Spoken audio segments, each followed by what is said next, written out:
Hey folks, welcome to Last Breath Woodworks. I'm Josh. In this video, we're once again going to be using some of the curly maple that I rescued from my firewood pile. And the project, a pair of wedding goblets for my daughter and new son-in-law. I started out by just using a hammer and a hatchet to split these into long slivers or splinters. That way I could put them into a form and epoxy them back together. And I'll explain the reason or purpose or meaning behind this later.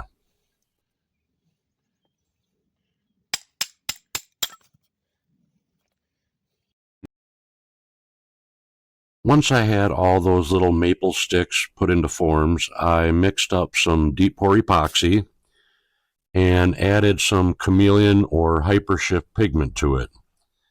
This particular pigment is primarily gold, but changes to blue and green depending on the light and angle that you look at it from.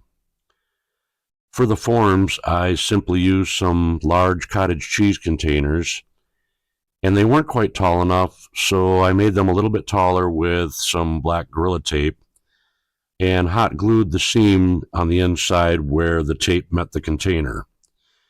Once all the little maple sticks were inside, I used packing tape to hold them all down so they didn't float once the epoxy was added. The packing tape works really well because the epoxy won't stick to it, making it easy to remove later on. Now, each of these forms for the goblets held about 6 cups of epoxy, for a total of about 3 quarts between the two of them. I poured it in slowly, waited a couple minutes, and added more just to make sure that the epoxy filled every little nook and cranny and crevice. Once both forms were filled, I put them in the pressure pot, cranked the top down tight, and pressurized it to about 50 psi. The cure time for this epoxy is about 72 hours.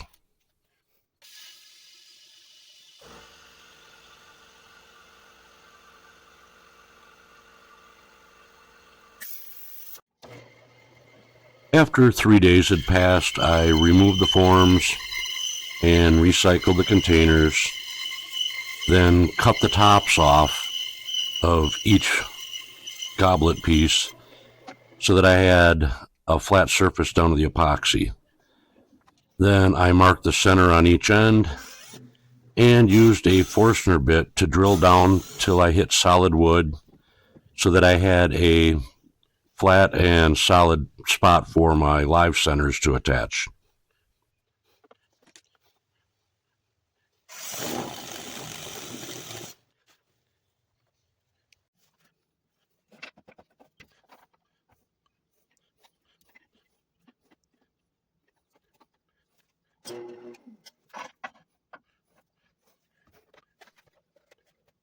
Once I had it between live centers, I proceeded to round it out and get it balanced so that I could speed up the lathe a little bit.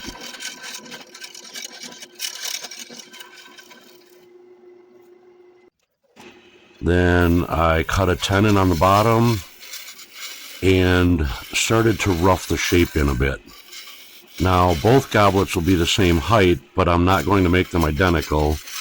Instead, I decided to make a his and hers for the wedding couple.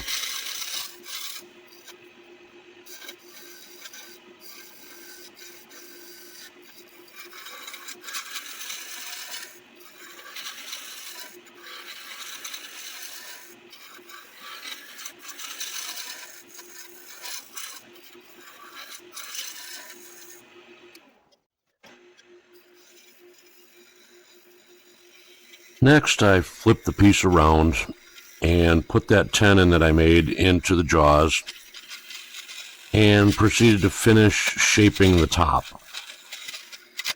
Now you'll notice that I didn't complete the handle yet because I wanted to leave it heavy enough to handle the torque of hollowing it later.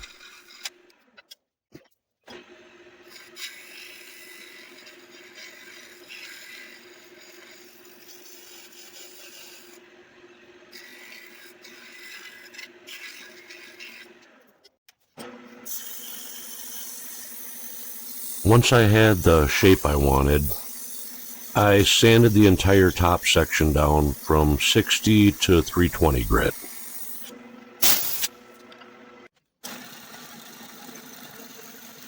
With my steady rest installed, it was time to bore out the inside of the goblet.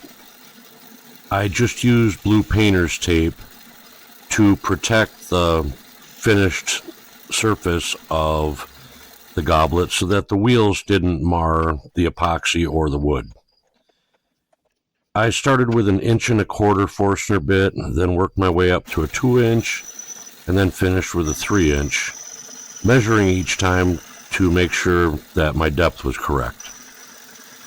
Once it was all bored out, I used a carbide cutter and a traditional scraper to finish hollowing the inside of the goblet to a wall thickness of about 1/4 to 3/8 of an inch thick. Then again sanded 60 to 320.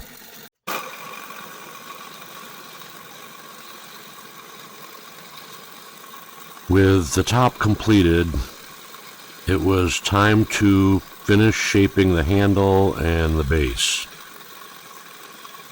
I just took very light passes, slowly whittling and nibbling away at it, and checking it often to ensure that it had a proper feel and fit in the hand, as well as an appealing look to the eye.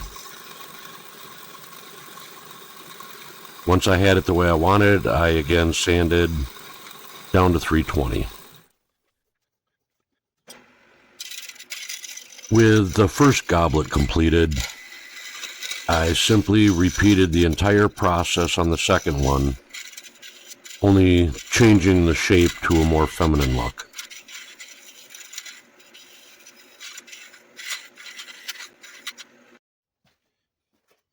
Now, I could have just put a finish on the goblets the way they were, but I decided to take it up another notch and mix up some isopropyl alcohol with a blue trans-tint dye.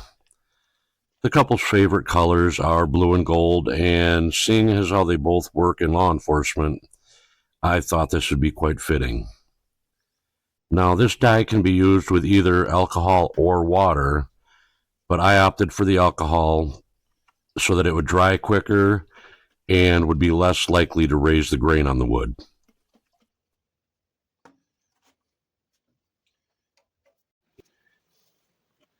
Wearing gloves so that I didn't end up with Smurf hands for a month, I simply used a folded up piece of paper toweling to apply the stain to the goblets. I rubbed a light coat on the entire piece and then turned the lathe on and continued to apply it until the wood would no longer absorb any. So I think now would be as good a time as any to explain the deeper meaning and purpose behind these goblets.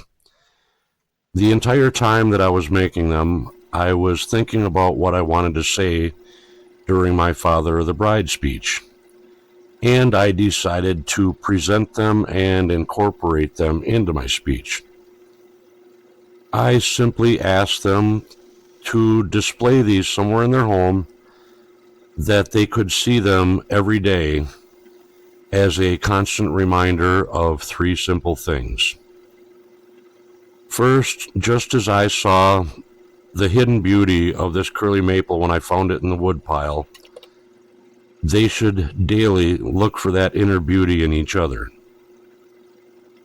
Secondly, whenever things get hard and they feel beaten down or broken, just as the epoxy bonded this beautiful wood together, their love for each other can bond their relationship. And thirdly, I made these goblets extra large so that no matter where they go or where their careers take them, they will always be reminded that they are full of the love and support that I feel and share for them.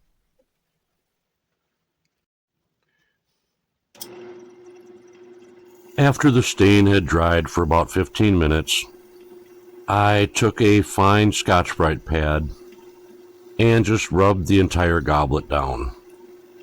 This was to remove any minor grain swelling that had occurred, as well as to clean any stain off of the epoxy.